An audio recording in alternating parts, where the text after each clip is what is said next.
DND. Nah, DND itu adalah do not disturb. Oke, do not disturb. Tidak boleh ganggu. Iya, benar banget.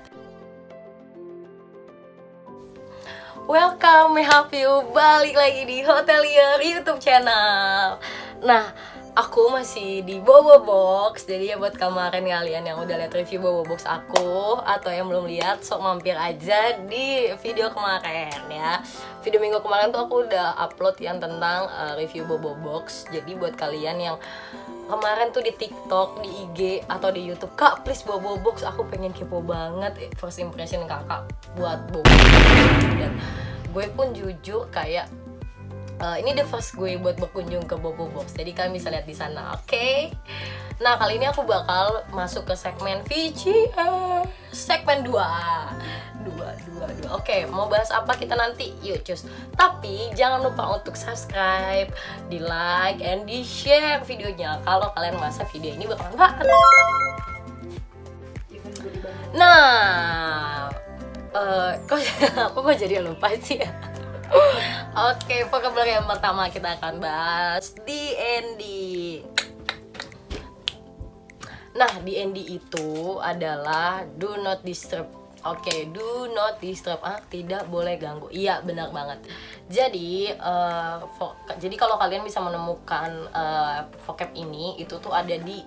Jadi kadang kalau kalian masuk nih lagi pas check in, itu kan ada handle electricity tuh di pintu masuk. Nah, biasanya di situ tuh ada kalau dia udah versi hotel baru, dia tuh ada yang dipencet gitu. Jadi dia dipencet gitu, terus nanti nongol di DND-nya. Nah, di DND-nya tuh nanti dari luar akan kebaca gitu, DND do not disturb. Jadi tamu itu nggak boleh diganggu gitu. Atau misalnya kalau udah masih hotel seri-seri old style gitu, dia masih pakai yang kata gandelan. Jadi kalau kalian ada di gandelan pintunya di handle, nah itu tuh nanti ada kayak kayak price tag gitulah ya kalau kita lihat. Nah, jadi tuh dia ada gandulannya gitu. Ya nanti kita mesti pindahin ke depan untuk tulisannya do not disturb. Nah, di situ tuh kita ngasih tahu orang bahwa gue lagi nggak pengen diganggu nih. Apapun yang lo lakukan di luar sana, lo nggak boleh ganggu gue gitu, oke? Nah, jadi buat kalian lagi nggak pengen diganggu atau lagi nggak pengen diapa-apain untuk di kamarnya, diketok, diapain, nah kalian bisa gunakan ini. Tapi ini adalah pisau bermata dua. Jadi kenapa pisau bermata dua? Karena kalian tuh nggak bisa menggunakan ini tuh sembarangan. Kenapa? Satu, kalau kalian pasang ini waktu kalian, let's say misalnya kalian itu stay-nya lebih dari 1 hari gitu kan, terus tiba-tiba kalian itu pergi nih keluar untuk kantor atau kalian ada liburan gitu, terus kalian pasang nih sign DND-nya, mau sampai tahun lebaran kuda atau sampai kalian check out, itu nggak akan kamarnya dibersihin sama si housekeepingnya karena kalian pasang sign DND gitu. Jadi sign DND ini juga ngasih tahu petugas hotel bahwa dia kamarnya tuh nggak boleh diapa-apain nih gitu. Jadi nggak bakal di make up itu si kamar kalian gitu. Nah, yang kedua juga kalau misalnya kalian itu misalnya nih kalian lagi di kamar, terus kalian butuh misalnya, aduh handuknya kurang 1 nih, mau nelpon resepsionnya mau diantar gitu kan.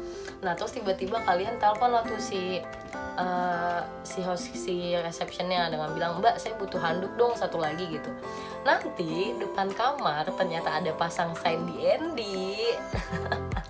Gak bakal dah tuh housekeeping ngetok tuh kamar lu, gak bakal.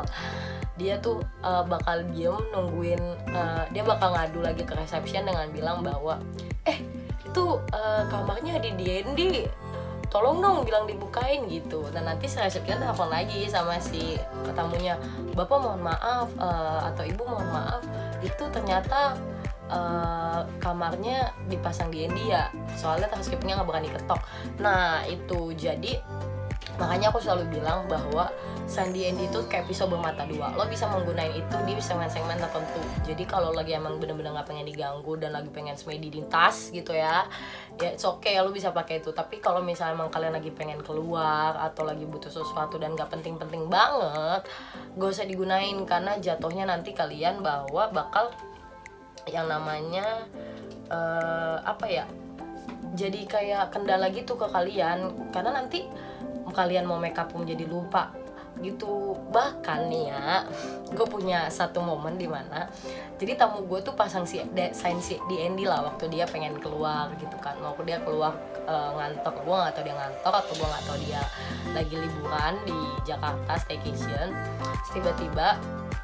Tiba-tiba dia pulang malam-malam dengan keadaan marah. Dia udah naik ke atas terus dia turun lemah. Mbak, kenapa kamar saya nggak dibersihin gitu kan? Terus gue kayak tanya dong sama housekeeping gue, what's wrong gitu, kenapa kamarnya dia nggak dibersihin?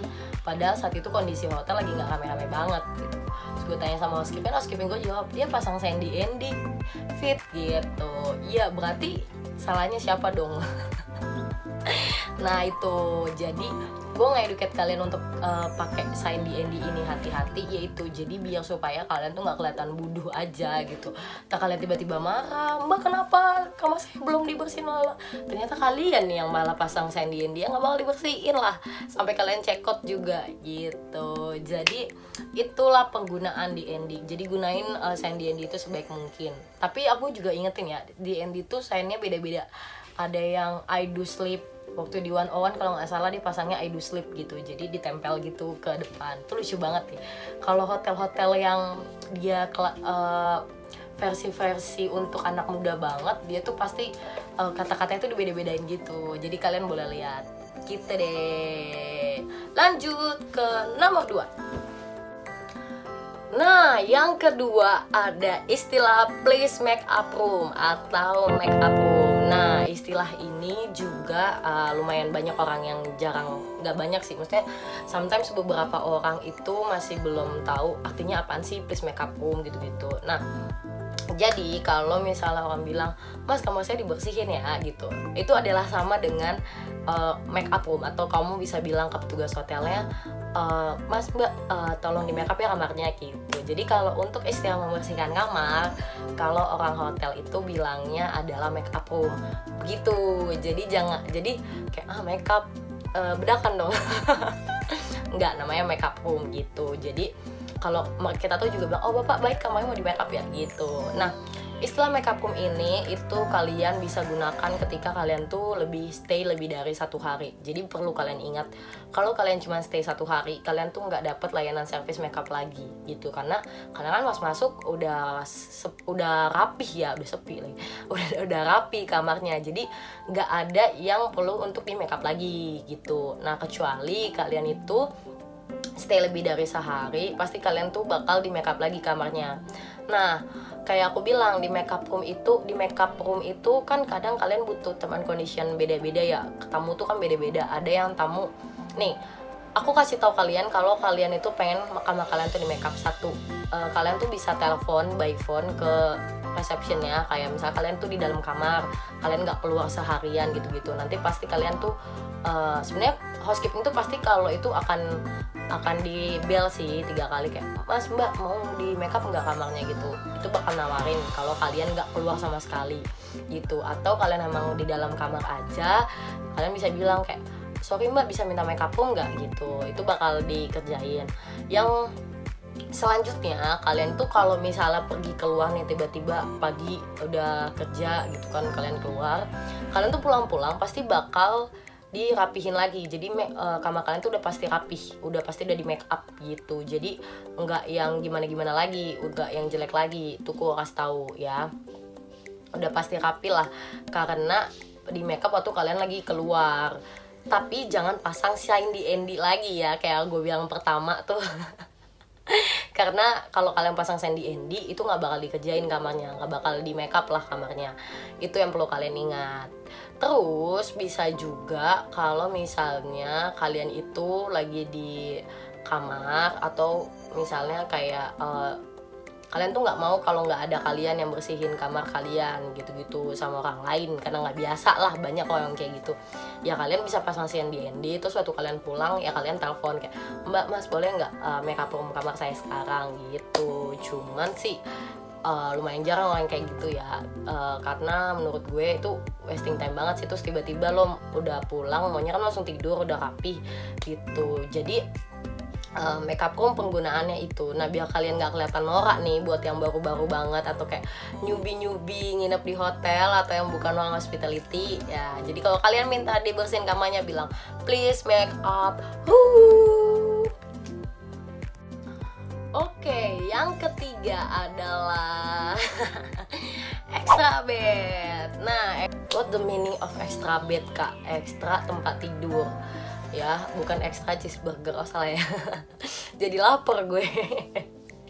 Oke, extra bed itu adalah jadi extra bed itu salah satu fasilitas tambahan yang diberikan tamu, kalau diberikan kepada tamu oleh hotel buat kalian-kalian yang satu semuanya bisa nekan kos juga. Kalau kalian tuh pengen nginepnya lebih dari satu orang di satu kamar, atau emang saat kadang kan orang tuh kayak gue nggak mau kamarnya sendiri, nggak mau, gue maunya rame-ramean, gue takut gitu.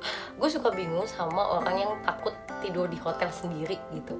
Mesti kalau lu takut kan lu bisa nyalain musik gitu loh, nggak usah takut, karena itu kan nyalain lampu lah, nggak usah takut karena di hotel tuh nggak ada yang parno diserem-seremin sih gitu. Jadi please, menurut gue kalau orang ketakutan itu hanya sebagai mindset doang, oke? Nah, jadi kalau untuk si extra bed itu adalah, jadi kan satu kamar itu maksimal tuh 2 sebenarnya. Tempat tidur itu twin 2, king size bed itu 2 orang gitu kan. Nah jadi kalau misalnya si extra bed ini buat kalian yang ngerasa bahwa kan sisa 2 tuh untuk maksimal satu kamar, sarapannya juga 2. Nah kalau si extra bed ini adalah tempat tidur tambahan di salah satu kamar yang kalian bayarkan untuk, jadi kalian itu nyewa tempat tidurnya lagi nih, tambahan satu lagi gitu, sama sarapan. Ada hotel yang menjual include dengan sarapan extra bednya, udah paket. Ada juga yang dia nyediain kalau lo cuma pengen extra bed aja nggak pakai sarapan gitu. Dan itu salah satu tambahan revenue hotel. Makanya kalau kalian ngerasa, Kak emang boleh nggak sih satu kamar itu lebih dari 2 orang? Sebenarnya boleh, cuman kalau misalnya kalian itu mengganggu orang lain dan kalian ketahuan rame banget dan membuat keributan, kalian tuh bisa kita kenain charge atau kita usir. Nah, salah satu alternatif lainnya, kalau emang kalian masih tetap nyaman, pengen tetap nyaman, kalian pesan extra bed dan bisa tambahin sarapan juga gitu besok paginya. Dan satu lagi, biar kalian tahu, harga extra bed itu setengahnya harga kamarnya biasanya, jadi nggak mahal-mahal banget gitu. Jadi buat kalian yang pengen kayak, aduh mau nih besties gue rame-ramean nginep di satu kamar hotel gitu, bisa banget pakai extra bed. Itu adalah salah satu alternatif kalian buat kalian yang tetap mau kontrol kos kalian untuk tetap bisa tinggal di satu kamar gitu. Dan tapi extra bed itu tempat tidurnya kecil ya, nggak gede, jadi untuk satu orang doang gitu. Nah itu dia vocab-vocab yang kita pelajarin hari ini. Itu yang pertama itu ada D&D, yang kedua ada makeup room, yang ketiga ada tunggu jadi lupa lagi, extra bed.